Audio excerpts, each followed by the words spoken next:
Oh, hey everybody, how's it going? Hey, welcome back to the channel. You know, when I say everybody, I mean all 14 subscribers. My mom, one of my 4 kids, a couple random guys from India. Welcome. Just out here measuring for some cabinet drawers for the lower cabinets from my last video. However, while I got you here, let's go over how to make these upper cabinets. I made a couple variations, pretty simple to make. But if that sounds like something you're interested in, stick around and let's get going.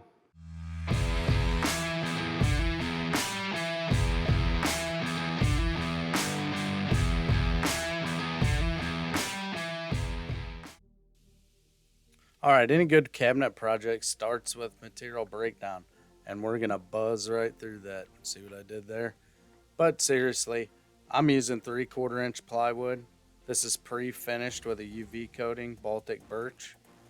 But we're basically making big rectangles into little rectangles. We're breaking that down further on the table saw in preparation for our next steps. I just wanted to move quickly through this because a lot of people already know how to use their table saw. Hey, on my videos, I like to put the measurements of things up on the screen. If anybody has any feedback on that, let me know. But here we're just cutting dados in the top and bottom of the cabinet sides, and also we'll be getting to a groove for the back to accept the back panel. But we're doing that with a dado stack for the 3/4 inch dados. And on the 1/4 inch groove in the back, we're just making a couple passes with the rip blade. Just sneak up on it, make sure you have a pretty decent fit on it. We don't want it too tight or too loose.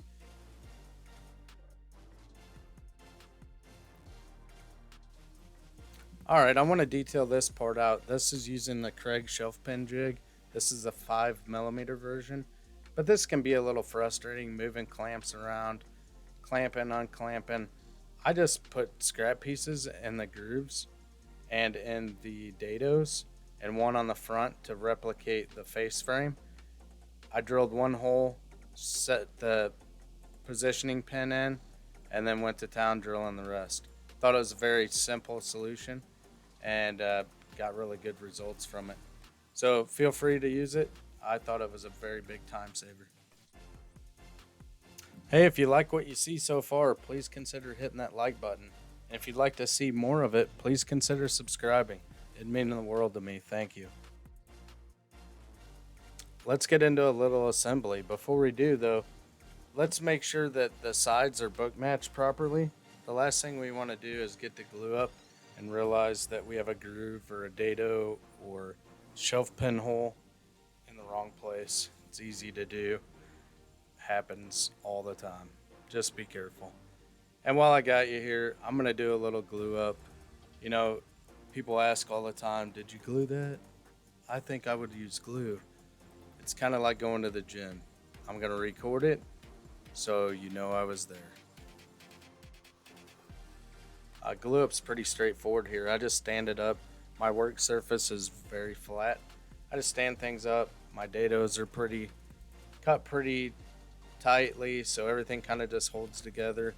I do put a clamp on each end, and I locate that clamp more towards the center because I'm going to put a few pin nails in it to hold it. Another thing that you're going to see me do here is I take that Halder hammer. It's a little dead blow hammer, and when I get a little bit of tension on the clamps, I just give everything a little tap. Just make sure that I'm referenced the front surface down on the table and it's flat. And you can see me here putting a few pen nails in.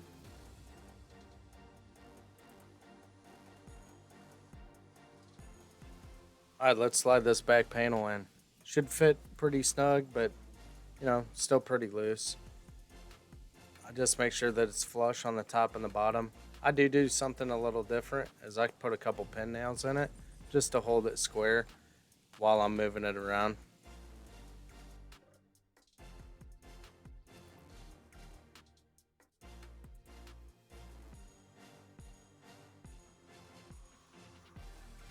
Alright, here I want to show you a simple mistake I made. I cut pocket holes in these spreaders in the back. One of them lines up with the dado that I cut for the bottom panel.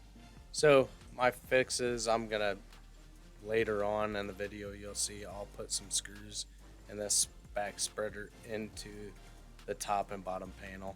This is just a fix for it, but you know, we all make mistakes and learn from it.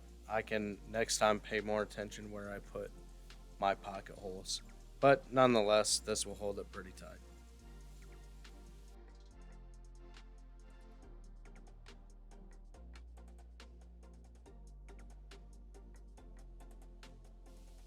It's a good idea to check your cabinets for square at this point. You can do this a couple ways. You can measure from corner to corner. I like to use a square. It's just something I've gotten used to doing. So either way, check it for square. You can make some small adjustments to it now, and now's the time to do it. As promised, here's my workaround. I'm gonna put a few screws in the top and bottom just to hold that spreader.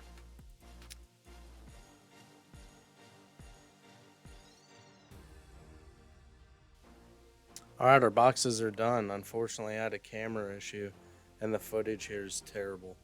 I'm throwing up my newbie badge. Sorry, guys.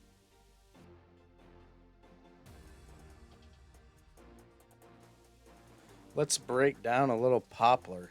This is 15/16 sanded 3 sides, or S3S. This wasn't the smoothest board I had, so we're going to run it through the joiner just to square it up and make sure everything's flat. And then we'll finish that off at the double drum sander to get it to thickness of 3/4 for our face frames.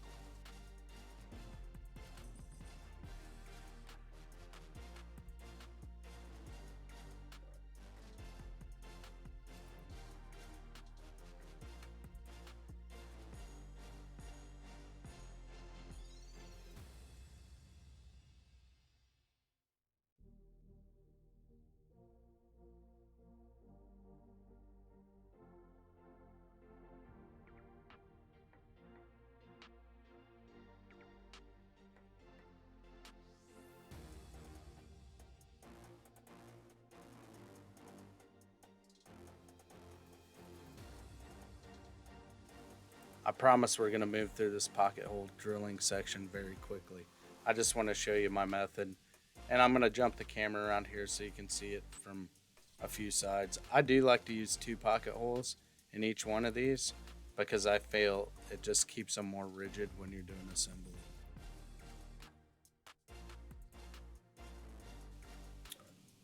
Assembly of the face frame is pretty straightforward. We did pocket hole screws, so we're going to put a clamp on this. I use the Craig face clamp pliers against the work surface. Works pretty good. And then I just run 2 screws in every corner. I mean, this is pretty straightforward. Everything stays pretty square. I do like to check it at the end just to make sure.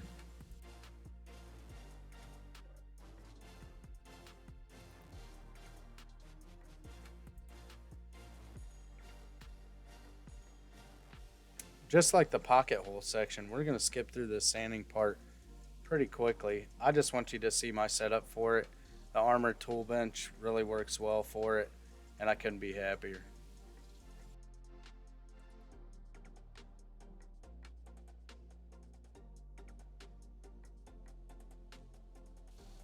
All right, this is exciting. This thing's starting to look like a cabinet. We're going to mount the face frames here, right? Pretty easy. We just want it flush on the top and bottom, and we want the reveal or the overhang the same on each side.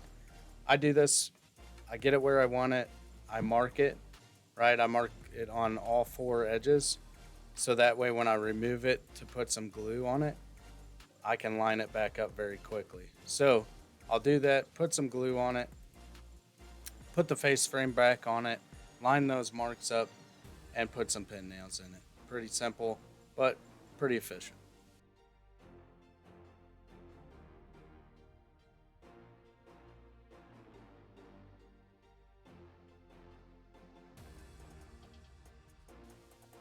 All right, look at that thing with the face frame on it.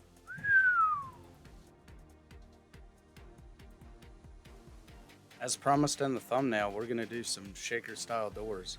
Let's cut some 3/4 inch poplar, 2 inches wide, and we're gonna put a groove down the center of this to accept the 1/4 inch panel.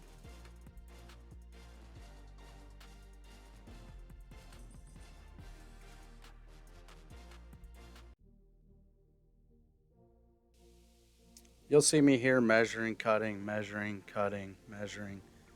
But I'm just ensuring accuracy for the rails for the shaker style doors. It's real easy with this compass uh, miter gauge from Harvey. You can dial it in, really fine tune adjustments on the stop block, and then you just cut.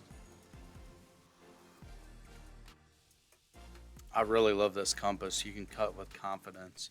Here I am making shoulder cuts, and then the rest is just child's play, just trimming away the fat. All right, let's do cabinet door construction. Pretty simple. We got some parallel clamps. I do want to show you this little hammer that I have. It's made by Halder. It's a little dead blow hammer, and it's great for making fine adjustments. Just checking for square here. I am going to do a little technique here on marking these for glue up. I put a little bird's mouth in each corner, and that allows me to, now I know I'm good. I can take it apart, glue it back together, align it with those marks, and know that I'm in the right spot. It's just a great technique, and thought I would share it with you. Hey, if you have made it this far in the video, I want you to know I truly appreciate you. I don't think most people understand how much work goes into these videos, and it's nice to know that people watch it. I'm not asking for a like, I'm not asking for a subscribe, I'm simply saying thank you. Thank you for your support. Alright, one last check for square, and we're going to check to make sure they're flush. Then we're going to set them to the side and let the glue dry. We're going to move on to cabinet hardware installation.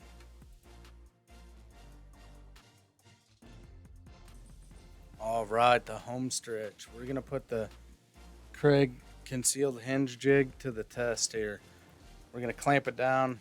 We got our distance right. We got where we want it. We're going to drill it out with the Forstner bit provided. Drill 2 pilot holes for the mounting screws. We're going to do that to both ends, and then we're ready to put the hinges on. Pretty exciting.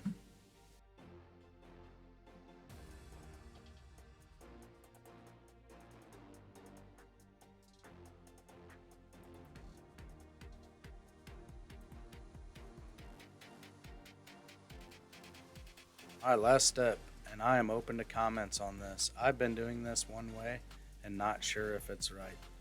I put my door up there with the hinges in place. I've measured and marked my cabinet where my door needs to land, and I simply put the screws in. Check it for operation. Nice and good soft close.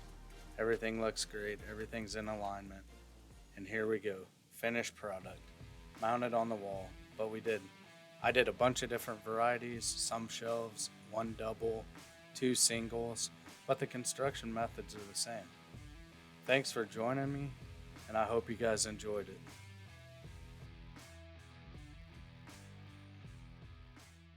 Ooh, I'm gonna write that idea down. That's good. Man, that's a good idea.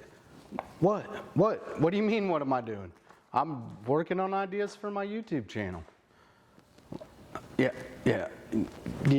Okay, you're right. I need to be working on the drawers and doors for the lower cabinets. That video's not done yet. I know that. Thank you. You're right.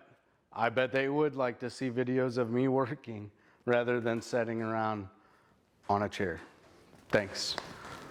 This guy, I swear.